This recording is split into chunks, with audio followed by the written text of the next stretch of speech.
Hey everyone, Scott here to discuss Mortal Kombat, the 2021 version, starring Louis Tan, Jessica McNamee, Josh Lawson, Tadanobu Asano, I don't know if I said that wrong, please forgive me, Ludi Lin, Chin Han, Joe Taslim, Hiroyuki Sanada, Max Huang, Sissy Stringer, Matilda Kimber, and Laura Brent, and directed by Simon McQuoid. Now, before I get into this movie, this is the director's first official movie, and he's worked on video games before, but how is he going to do it in a video game movie? I was kind of nervous to get into this movie because, honestly, I was afraid it was going to suck based on the trailers, but let's see how it goes. Let's get into this thing. We get an opening, which I don't get what the point is until at the end of this movie, which is Hanzo Hasashi's, played by Hiroyuki Sanada's family, getting killed by Sub-Zero, played by Joe Taslim, out of all people. And I personally never played the game, as I never knew anything about the origin of Scorpion and Sub-Zero. And based on what I remembered from its original movie, I thought they were brothers or something. So this opening was very confusing on why it was there at all. But it's an origin story of Scorpion, of all people. And I like the actor Hiroyuki Sanada, as I've reviewed him before in Avengers Endgame, The Wolverine, and Sunshine.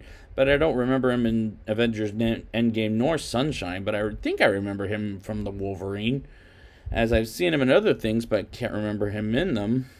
And why did the subtitles, as they were talking, say Chinese or Japanese? Which confused the hell out of me, to be honest. Sub-Zero is led to believe he killed Scorpion, but he'll be back at the end, as his baby girl will be picked up by Lord Raiden, played by Tadanobu Asano, who was in Battleship and 47 Ronin, but most well known for playing Hogan in the three Thor films from the MCU.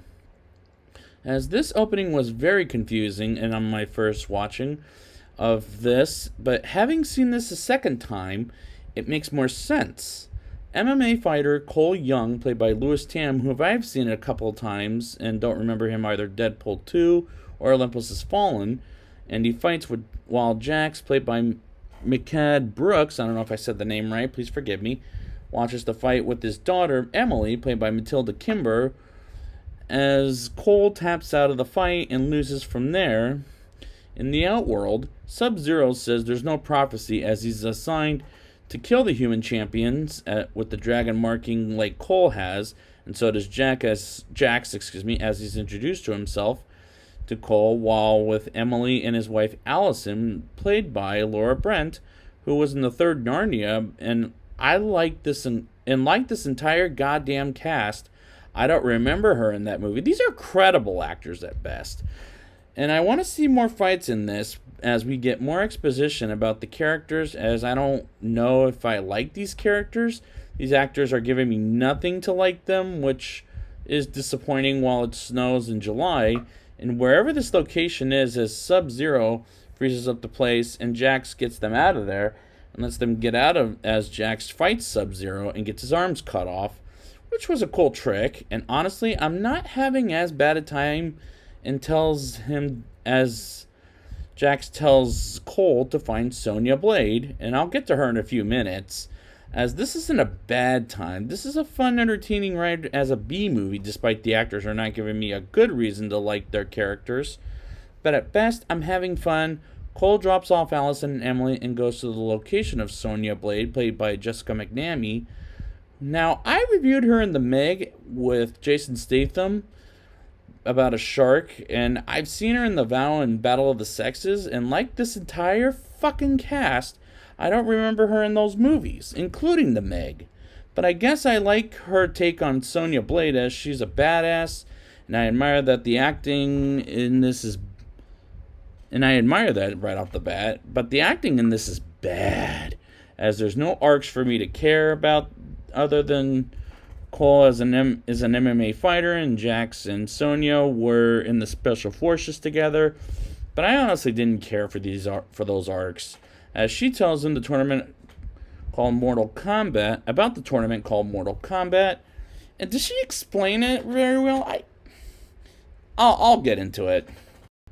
While Sonya explains about the tournament, Kano, played by Josh Lawson from a couple of Will Ferrell movies such as Anchorman 2 and The Campaign, is screaming for help to get out of Sonya's chains as the invisible reptile attacks Cole and Sonya just right out of the fucking blue. And Kano comes in and fries the reptile as it reveals it, and Kano kills it with the knife and taking out the heart. And the fight is ridiculous in a fun way, as it's a kick-ass fight, as this is better than the other two Mortal Kombat movies. Kano figures out where Mortal Kombat is, and Sonya pays him $2 million, or one offers to pay him $2 million, and he asks for $3 million, and they both agree, and Kano spits on a gnome. And it was funny when Sonya says, "I live in this shithole. Do I look like I have $3 million?" It was rather corny, as this whole movie's freaking corny. Alright, moving on. Cole, Sonya, and Kano jump off an airplane, and Kano has a direction pointer. I think it's called... I forgot what it was. As Cole takes it away from Kano, and Sonya battles him in a fight as they bump into Liu Kang, played by Ludi Lin, whom I reviewed in Aquaman, but do I look like I remember him? Come on. As he takes Cole, Sonya, and Kano to the tournament, as there's no crowd, it's an invisible pyramid, and as they enter and tours them around, as Sonya sees Jax and his chopped off arms, but he's not dead yet. He's just unconscious. But for now, I'll say. And I like the setup of the pyramid as they're introduced to Lord Raiden, as it was hilarious when Lord Raiden gets to Kano to the ground. Sub-Zero arrives and attacks Liu, and Lord Raiden shows up as well as No. What's his name? Shang Tsung, I think is the bad guy. And Melina, and Lord Raiden makes Cole, Sonya, Kano, Liu, and some new guy named Kung Lao to a place where they can practice fighting, but Sonya can't because she doesn't have the marking of the dragon like Cole, Jax, and Kano does. And I really like the setup, and the fighting choreography is much better than the previous two movies, which is such an improvement. It was hilarious when Liu kept getting Kano to the ground all 3 times, as Kano never learns a goddamn thing. Meanwhile, Jax wakes up and Sonya helps him out with his new robotic arms, which were pretty cool, unlike the original 2 movies, which made it look fake, but here it's an improvement. And so far, this is not sucking that badly as I was predicting, as this is an improvement over the original 2 movies. It was rather hilarious when Kung Lao doesn't give Kano an egg roll, but instead gives him shit about his fighting moves, and calls him a failure as he shoots a laser out of his eyeball. Was a cool move by Kano, but I don't think I really cared all that much about Kano. Cole fights Kano and knocks his ass down as he shows Sonya the pictures of his family, as Cole's the grandson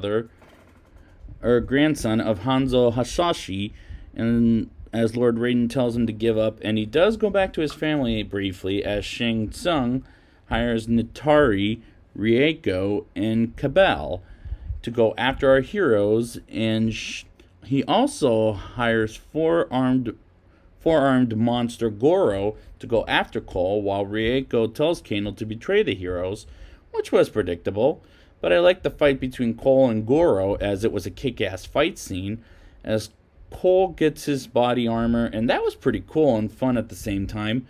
Kano takes down the shield of the Mortal Kombat training building and lets the bad guys in the building, and they fight, and all the fight scenes between our heroes and villains were all I asked for a Mortal Kombat movie. And I like the fact that the fight scenes are bloody, as this is an R-rated bloody Mortal Kombat movie, whereas the previous 2 were PG-13, as the R rating is a much better choice for a fighting video game movie. Lord Raiden gets Cole back to Mortal Kombat, as Kung Lao is killed by the bad guys, and Liu and Cole go after. And Liu and Cole go with the others together as our heroes plan on finding the bad guys, as Jax goes after Rieko, Sonya goes after Kano, as Cole and Liu goes after Natara, and Cabal, as it gets personal for Liu, and they're all successful, and the fights are great to watch as Sonya gets her marking on her shoulder, which was perfect time. So is Sonya getting her powers and killing Natara off, which was an awesome moment for Sonya to get her own powers, as I didn't see that in the other movies. Sub-Zero freezes up the house with Emily and Allison all iced up as Cole fights Sub-Zero, as Sub-Zero almost kills off Cole, and his ancestor Scorpion arrives to save Cole, and I love the line, "Get over here!" as it was a very badass thing for the movie to do. While Scorpion fights Sub-Zero, Cole tries to find a way to get Allison and Emily out of the ice, as he is unfortunately not successful. He continues to fight Sub-Zero with Scorpion as Cole stabs Sub-Zero, and Scorpion unfreezes Allison and Emily, and Sub-Zero is killed by Scorpion, and Cole lets Allison and Emily go free, as well as Scorpion, as he tells the Laportes, and Lord Raiden, Liu, Sonya, and Jax come by as Shang Tsung does as well, as they've all killed his warriors, as next time he will bring armies, which sets up for the sequel quite well. Cole begins to find someone in Hollywood, and I know where this is going to. It's Johnny Cage, which is another way to set up the sequel so well, and the climax was quite a kick-ass ride. Now it's time for the rating. I'll give this movie a 7.0 out of 10. Such an improvement over the other two movies, as this is a kick-ass ride. I don't really care for the characters' arcs, as I wanted more fights but less talking, as this cast is at best credible, because I don't remember them in other movies they've been in. The choreography worked great, as I was impressed on how badass the characters are without me caring for them.